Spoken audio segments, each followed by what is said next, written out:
Hello friends, एक बार फिर आपका स्वागत है ऑक्सफोर्ड इंग्लिश हर्ट में। और आज हमारे पास जो लेक्चर है, क्लास है, वो बहुत ही खास है और बहुत ही इंपॉर्टेंट क्लास है गाइस।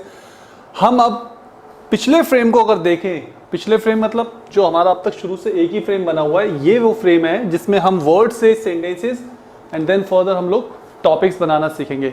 तो अब हम इसी फ्रेम में फिर से हैं गाइस। ये वो चैप्टर्स हैं, आप जानते होंगे, ये वर्ड्स के चैप्टर्स हैं। Noun, pronoun, adjective, verb, adverb, वही हम अपनी पिछली क्लास में कर चुके हैं, स्टडी कर चुके हैं इनको। और अभी हमारे पास दो चैप्टर्स और हैं, प्रीपोजिशन और कंजक्शन गाइस। तो अब आने वाली जो क्लासेस होंगे उसके अंदर हम लोग सेंटेंस फ्रेमिंग को पूरा डिटेल में समझेंगे। सेंटेंस की लेंथ कैसे बड़ी होती है वो भी देखेंगे। पैसिव वॉइस की क्लास भी हमारे पास जो ड्यू है वो भी रखेंगे। तो हम एक बार फिर से इसका एक ओवरव्यू बनाते हैं गाइस, ताकि आपको चीज़ें समझ में आए, पोजीशन समझ में आए, प्लेसमेंट समझ में आए, और सब्जेक्ट, वर्ब, ऑब्जेक्ट और अदर के बीच में क्या क्या रिलेशंस हैं और कैसे वो एक दूसरे से अलग हैं, ये चीज़ें आपको क्लियर हो। तो मैं अभी सेंटेंस फ्रेमिंग का जो बेसिक रूल है, जो सेंटेंस को फ्रेम करने के लिए हम एक रूल फॉलो करते हैं, उसको एक बार फिर आपके सामने लिखना चाहूँगा। पहला वर्ड है सब्जेक्ट, देन वर्ब, उसके बाद हमारे पास आता है ऑब्जेक्ट, और उसके बाद आता है वर्ड अदर। तो अभी हमारे पास टॉपिक नहीं है, हम टॉपिक्स नहीं कर रहे हैं, अभी हम सेंटेंस फ्रेमिंग को ही कर रहे हैं। तो मैं इसको मिटो देता हूँ, यहाँ से रब कर देता हूँ इससे गाइस। ओके, तो अब हम इन चार वर्ड्स को एक बार फिर से देखेंगे कि कैसे इसको लेके चलना है हमें, कैसे इसके साथ क्या क्या चीज़ें जुड़ी हुई हैं, ये देखते हैं हम लोग। सब्जेक्ट क्या होता है ये आपको पता है, नाउन और प्रोनाउन। वर्ब का भी आपको पता है। अब इसको थोड़ा हिंदी में भी देखते हैं गाइस। सब्जेक्ट होता है कौन या किसने का जवाब,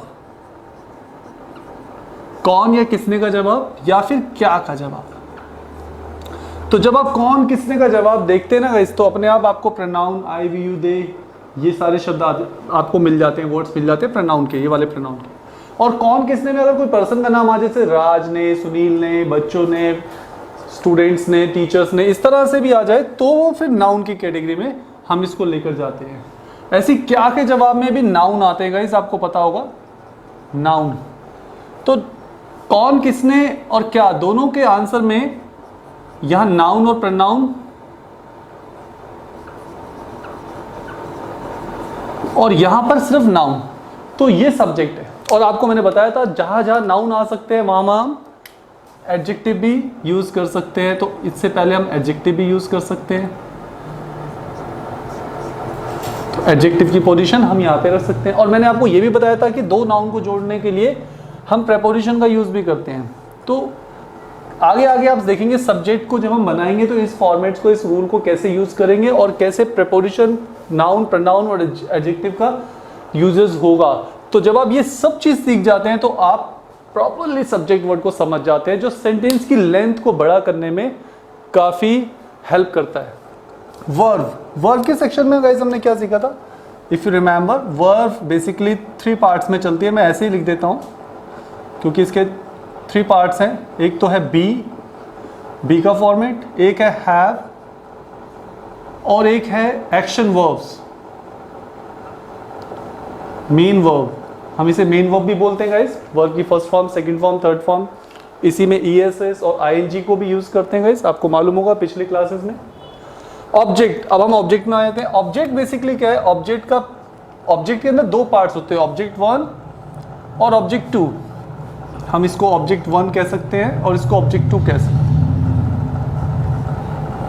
ऑब्जेक्ट 1 बेसिकली किसे का जवाब होता है, किसे, और ऑब्जेक्ट 2 क्या का जवाब होता है। फिर क्या आ गया, इधर भी क्या है और इधर भी क्या है। तो क्या का मतलब नाउन, और किसे के मतलब में भी नाउन आ सकता है और प्रोनाउन भी आ सकता है। जैसे आपने यहाँ पे कौन किसने देखा था, नाउन प्रोनाउन, ऐसे यहाँ पर किसी के जवाब में भी नाउन और प्रोनाउन दोनों आ सकते हैं। नाउन का मतलब कोई भी नाम, किसी का भी नाम, और प्रोनाउन का मतलब जैसे मैंने बोला मी, अस, यू, देम, हिम, हर, इस तरह के प्रोनाउन गाइस। ये क्लियर हुआ आपको, सब्जेक्ट, वर्ब और ऑब्जेक्ट। अब हम अदर में आते हैं। अदर के सेक्शन को आपने देखा होगा गाइस। अदर में हम लोगों ने क्या क्या करा था, अदर में सबसे पहले एडजेक्टिव, अदर दूसरे नंबर पे नाउन, अदर तीसरे नंबर पे एडवर्ब, और एडवर्ब के अंदर क्या था, A manner, B place, C time, इस तरह से। और अदर में आपका प्रेपोजिशन भी है, प्रेपोजिशन विद नाउन। और जहां जहां नाउन आ सकते हैं वहां एडजेक्टिव आ सकते हैं। ये तो आपको लॉजिक पहले से क्लियर था गाइस। तो ये है बेसिकली अदर का सेक्शन। अब आप इन चार वर्ड्स को, चार वर्ड्स जैसे subject, verb, object and other, अगर इसे एनालाइज कर लेते हैं तो आप अपनी पूरी ग्रामर में क्लियर कर चुके हैं अपने आप को गाइस, क्योंकि इसके बाहर कुछ नहीं होता। यही है आपकी पूरी ग्रामर। यहीं आते हैं noun, pronoun, adjective, verb, adverb, preposition, conjunction. Conjunction का मतलब एक सेंटेंस से दूसरे सेंटेंस को जोड़ना, तो वो आगे पढ़ेंगे। पूरी पार्ट्स उस पे यहीं आ जाती है। यहीं आपके देखो tense, modals, passive voice, simple sentences, imperative sentences, सब यहीं आ जाते हैं गाइस। तो आपके पास एक ही फ्रेम है, एक ही फ्रेम में आपने पूरे सेक्शन को समझना होता है इसी तरह से गाइस। अब इसे और समझने के लिए हम कुछ सेंटेंसेस बना के देखते हैं गाइस कैसे होते हैं। रेडी? मैं एक सेंटेंस लिख रहा हूं यहां पर आपके लिए। चलिए मैं अपनी तरफ से कोशिश करता हूं। एक सफेद जहाज कल धीरे से वहां जा रहा था। देखिएगा ये एक सेंटेंस है। अब इस सेंटेंस को हमें ट्रांसलेट करना है। तो क्या करना होता है, ट्रांसलेशन करने का जो रूल है वो इधर देखिए क्या होता है। मैंने आपको लास्ट क्लासेस में भी बताया था। ट्रांसलेशन करने का जो रूल होता है वो क्या है। पहला रूल है सेंटेंस को पढ़िए, जब तक उसमें पूर्ण विराम यानी वो सेंटेंस एंड ना हो जाए तब तक पढ़िए। पूर्ण विराम मतलब जहां सेंटेंस पूरा खत्म हो जाता है वहां तक पढ़िए। डजंट मैटर वो सेंटेंस की लेंथ कितनी बड़ी है। कई बार हम बहुत बड़े सेंटेंसेस देख के डर जाते हैं। ऐसा नहीं करना है, डरना नहीं है गाइस। सेंटेंस बड़ा हो या छोटा हो, इस फॉर्मेट से बहुत सिंपली ट्रांसलेट हो जाता है। तो सबसे पहले आपको क्या करना है, सबसे पहले रीड आउट द सेंटेंस और read sentence till the end. Till the end मतलब लास्ट तक उसको पढ़ना है आपको। ठीक है गाइस? तो अब हम जब इसको लास्ट तक पढ़ते हैं तो कैसे पढ़ेंगे, देखो। एक सफेद जहाज कल धीरे से वहां जा रहा था। तो जो लास्ट है, लास्ट को ही आपको मार्क करना है। लास्ट को पहले मार्क करना होता है गाइस। लास्ट क्या है, लास्ट आपका वर्ब है। ये वर्ब है, यहां वर्ब होती है। ये जो हमारा सेकंड पार्ट है वो हिंदी के सेंटेंस में एक्चुअल में लास्ट के पार्ट में आता है, जा रहा था। अब आप जब वर्ब में आ जाते तो सबसे पहले आपको ये देखना है वर्ब के अंदर वो कौन सा पार्ट में है, बी में है, हैव में है या एक्शन में है। अब बताइए किस में है ये। बी का मतलब यहां कोई एडजेक्टिव होना चाहिए, हैव का मतलब यहां कोई नाउन होना चाहिए, और वर्ब का मतलब यहां कोई वर्ब होनी चाहिए। अब आप देखें यहां पर वर्ब है ना, जा का मतलब जाना। जाना एक वर्ब होती है, गो, वेंट, गॉन। तो ये वर्ब की फ्रेम में है। किसकी फ्रेम में गाइस?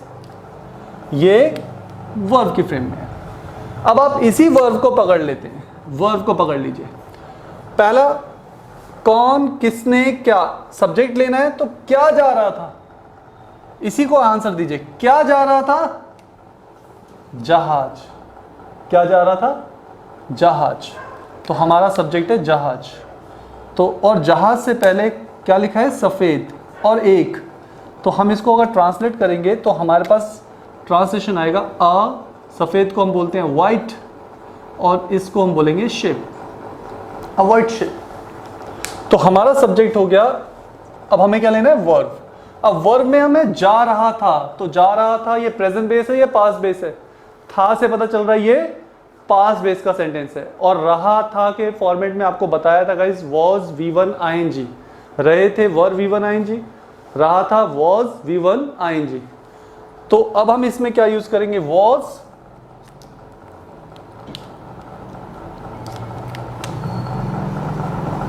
और जाना होता है गो, और इसमें हम ऐड करेंगे गोइंग। तो हमारा avoid ship was going sentence हो गया। सब्जेक्ट हो गया वर्ब हो गया। अब देखते हैं कि इसमें ऑब्जेक्ट है। ऑब्जेक्ट मतलब किसे का जवाब या क्या का जवाब। अगर आप पूरा सेंटेंस पढ़े गाइस तो इसमें ऑब्जेक्ट नहीं है, क्योंकि ना तो इसमें किसे का जवाब आ रहा है और ना ही क्या का जवाब आ रहा है। किसे जा रहा था नहीं पता चल रहा है, क्या जा रहा था, क्या जा रहा था, सफेद जहाज वो सब्जेक्ट है, वो ऑब्जेक्ट नहीं है, तो वो सब्जेक्ट में हमने यूज कर लिया। तो अब इसमें क्या है, इसमें ऑब्जेक्ट यूज नहीं हो रहा है, ऑब्जेक्ट यूज नहीं हो रहा है। अदर में आते हैं। अदर में हम देखते हैं एडजेक्टिव का पैटर्न ये होगा नहीं, अब नाउन का पैटर्न ये होगा नहीं, क्योंकि ये वर्ब का पैटर्न है। अगर एडजेक्टिव का होता तो बी वाला फॉर्मेट यूज हो जाता, और अगर नाउन का होता तो ये हैव वाला हो जाता। लेकिन क्योंकि ये वर्ब का था इसीलिए इसमें एडजेक्टिव नाउन का फॉर्मेट अब नहीं चल रहा है। ठीक है गाइस, तो ये दो सेक्शन तब आते हैं जब यहाँ वर्ब ना हो। अगर यहाँ वर्ब नहीं होगी तो या फिर ये एडजेक्टिव का होगा या फिर ये नाउन का होगा। तो अदर में हमारे पास एडजेक्टिव या नाउन का ऑप्शन है। और मैंने आपको पिछली क्लासेस में ये भी बताया था, जब तक वर्ब नहीं आती तब तक आपका ऑब्जेक्ट भी यूज नहीं होता। तो वर्ब नहीं आने का मतलब फिर या तो एडजेक्टिव आएगा या नाउन आएगा, ऑब्जेक्ट नहीं आएगा। तो ये चीजें आपको पिछली क्लासेस से क्लियर हो गई होंगी। यस, तो अब हमारे पास क्या रह गया, एडवर्ब। एडवर्ब देखते हैं, एडवर्ब आ रहा है मैनर, प्लेस और टाइम।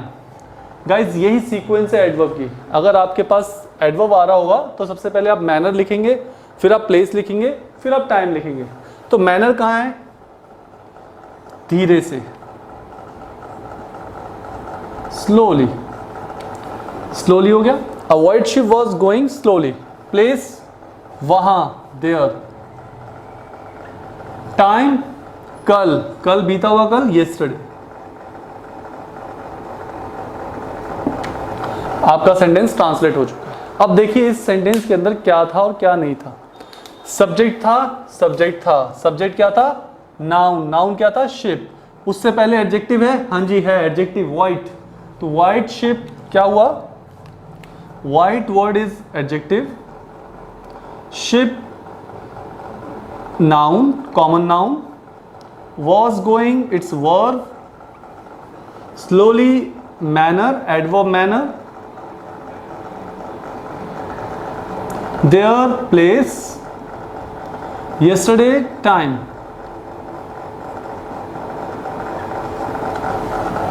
अब पूरे सेंटेंस के अंदर ना तो ऑब्जेक्ट यूज हुआ, ना एडजेक्टिव, ना नाउन, ना प्रेपोजिशन प्लस नाउन। तो आप देख रहे हैं ये सेंटेंस के ऊपर डिपेंड करता है कि सेंटेंस कैसा है। कम से कम सेंटेंस के अंदर दो स्टेप होंगे। कम से कम कौन से दो स्टेप होंगे, सब्जेक्ट और वर्ब। ये दो स्टेप तो कम से कम होंगे ही होंगे। और इन दोनों स्टेप में आपके सेंटेंस के ऊपर डिपेंड करता है। अगर उसमें वो बातें लिखी हुई हैं तो ये दो स्टेप आएंगे या नहीं आएंगे। अब देखिए एक और सेंटेंस से हम देखते हैं, एक सेंटेंस और ले लेते हैं।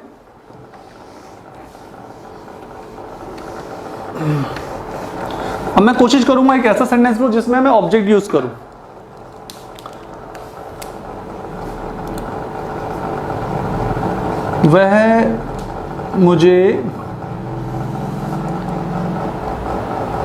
वह मुझे ऑक्सफोर्ड इंग्लिश हर्ट में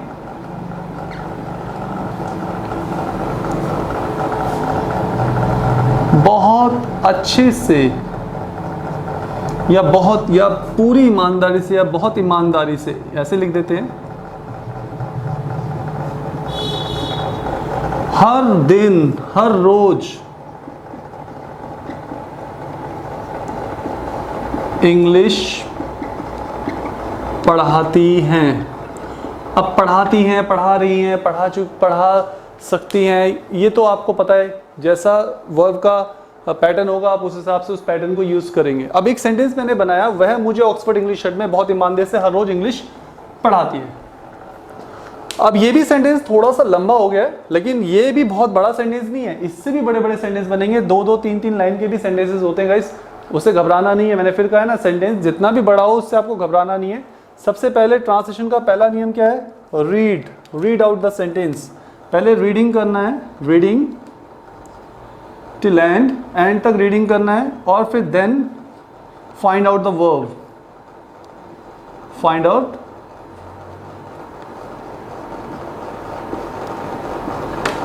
बस ये 2 स्टेप पहले आपको फॉलो करने हैं। तो मैं फिर से रीड करता हूँ। वह मुझे ऑक्सफोर्ड इंग्लिश हट में बहुत ईमानदारी से हर रोज़ इंग्लिश पढ़ाती है। तो लास्ट में मैंने पढ़ा और लास्ट में मैंने इसको लास्ट में जाना है। मैंने पिछले सेंटेंस में भी आपको लास्ट तक लेके गया, अभी भी आपको लास्ट में रहना है। पढ़ाती हैं, देख रहे हैं आप। तो अब आप बताइए ये सेंटेंस कहाँ से है? डी से है, हैव से है, या एक्शन वर्ब है? बहुत आसानी से आप बता सकते हैं क्योंकि इसमें वर्ब आ रही है पढ़ाना। पढ़ाने को टीच कहते हैं, टीच, टॉट, टॉट। तो ये एक वर्ब का पैटर्न है। फिर से मैंने वर्ब का पैटर्न लिया है गाइस, वर्ब का पैटर्न है। अब आपको क्या करना है, आपको ये पता चल गया कि ये सेंटेंस में वर्ब का पैटर्न है। अब आपको सब्जेक्ट लेना है, फिर वर्ब लेना है, फिर ऑब्जेक्ट है तो ऑब्जेक्ट, अदर है तो अदर, ये करना है। तो पढ़ाती हैं, तो अगर सब्जेक्ट लेना है तो कौन पढ़ाती है, कौन को इससे कनेक्ट करिए। कौन पढ़ाती है? वह। तो वह का मतलब हो गया अब शी। तो आपका सब्जेक्ट इतना ही है, इससे पहले कुछ नहीं है। शी एक सब्जेक्ट हो गया। अब पढ़ाती है, पैटर्न के हिसाब से पढ़ाती हैं, पढ़ाती हैं तो क्या होगा? टीचेस। ईएस और एस लगाना है सिंगुलर के साथ। अगर मैं बोलता वे पढ़ाते हैं तब नहीं लगाते, तब आप दे टीच बोलते। वह पढ़ाती है तो आपको वर्ब लेना है टीचेस, शी टीचेस। पहले इतना ही काम करना है आपको, सब्जेक्ट और वर्ब। मैंने क्या कहा? 2 स्टेप पूरे करने हैं, सब्जेक्ट और वर्ब। वह पढ़ाती है तो शी टीचेस, वह पढ़ा रही है तो शी इज टीचिंग, वह पढ़ा सकती है तो शी कैन टीच, वह पढ़ाएगी शी विल टीच, वह पढ़ाना चाहती है शी वांट्स टू टीच, वह पढ़ाने वाली है she is about to teach. तो जैसा सेंटेंस होगा, जैसी वर्ब होगी, आपको वही वर्ब यहाँ पर उसी फॉर्म में, उसी पैटर्न में लिखनी होती है। क्लियर हो गया? तो 1 सब्जेक्ट हमारा क्लियर हो गया, पहला पार्ट क्लियर हो गया, सेकंड पार्ट क्लियर हो गया। अब थर्ड पार्ट यानी ऑब्जेक्ट में आ जाते हैं। क्या इस सेंटेंस में ऑब्जेक्ट है? आप देखिए पढ़कर, क्या आपको इस सेंटेंस में ऑब्जेक्ट मिल रहा है? कैसे पता चलता है ऑब्जेक्ट का? किसे पढ़ाती हैं, किसे पढ़ाती हैं? आंसर है इसका, देखिए बिल्कुल है। किसे पढ़ाती हैं? मुझे। आ गया ना आंसर? तो आपको वही आंसर अब यहां लिखना है, शी टीचेस मी। अब मैंने कहा ना ऑब्जेक्ट 2 होते हैं, ऑब्जेक्ट 1 और ऑब्जेक्ट 2। तो ऑब्जेक्ट 2 क्या है? क्या क्या पढ़ाती है? इंग्लिश। ये भी है, शी टीचेस मी इंग्लिश। तो दोनों ही ऑब्जेक्ट आ गए हमारे पास। ऑब्जेक्ट 1 भी आ गया, किसे का जवाब, और ऑब्जेक्ट 2 भी है, क्या का जवाब। दोनों ऑब्जेक्ट आ गए guys. So she teaches me English. अब इसके बाद देखते हैं, अदर में आ जाते हैं। अदर में एडजेक्टिव नाउन तो होगा नहीं क्योंकि ये वर्ब का फॉर्मेट है। मैंने आपको बोला ना वर्ब के फॉर्मेट में एडजेक्टिव नाउन नहीं है, तो हम एडवर्ब में आ जाते हैं। एडवर्ब में एडवर्ब मैनर, मैं आपको थोड़ा और हेल्प करता हूं एडवर्ब मैनर को समझाने के लिए, ठीक है गाइस? थोड़ा और हेल्प करता हूं। एडवर्ब मैनर होता है कैसे का जवाब। ब्लू मार्कर से ही कर देते हैं इसे ताकि एक ही तरह से आप देख सके। कैसे का जवाब, कहां का जवाब, कितने बजे का जवाब, फिर कब का जवाब। पहले कितने बजे आता है ये भी ध्यान रखना है गाइस, फिर कब। ऐसे आपको चलना है। मैं फिर से आपको शुरू से लेके चलता हूं। कौन का जवाब सब्जेक्ट, क्या का जवाब भी सब्जेक्ट, फिर क्या वो एक्शन है, यहां पर भी क्या वर्ड है, क्या करता है या क्या है या उसके पास क्या है या वो क्या है या वो कैसे है।